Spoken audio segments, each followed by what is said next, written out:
The situation in the Congo is not just a Congolese issue.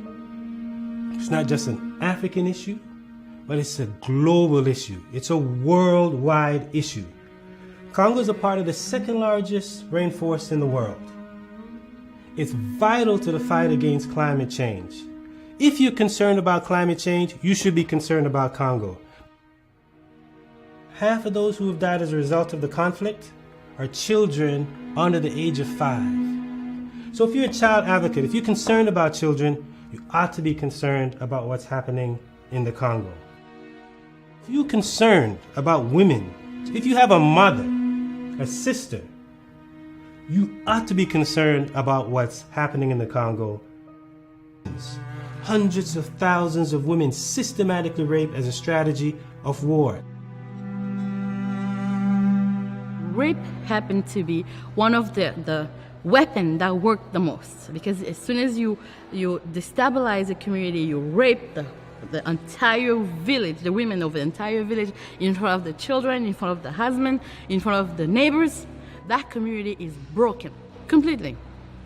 Because the men cannot look at the wives in the eye and say, we were unable to protect you, and the women cannot survive that trauma.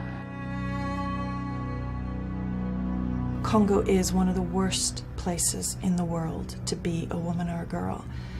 And one of my recent trips to Congo, I met up with a young girl who was 15 years old. She had been violently raped by one of the rebel groups, and she had been held for 3 months in a hole in the ground, in a pit, naked.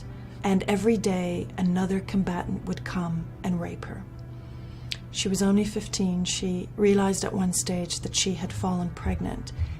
And then they killed her best friend who was in the pit with her. There were 2 of them.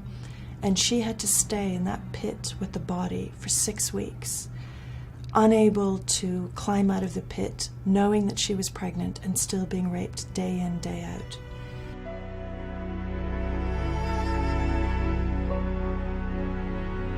Since 1996, hundreds of thousands of Congolese women and girls have been raped, and the violence is escalating. Their attackers are foreign or Congolese, the lines between them blurred by years of greed, chaos, and impunity. As the women are broken, so is the community, a war strategy that leaves tens of thousands of people dead every month.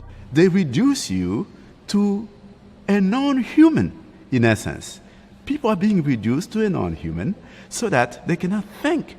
They can feel powerless. They can feel hopeless, so they can give up.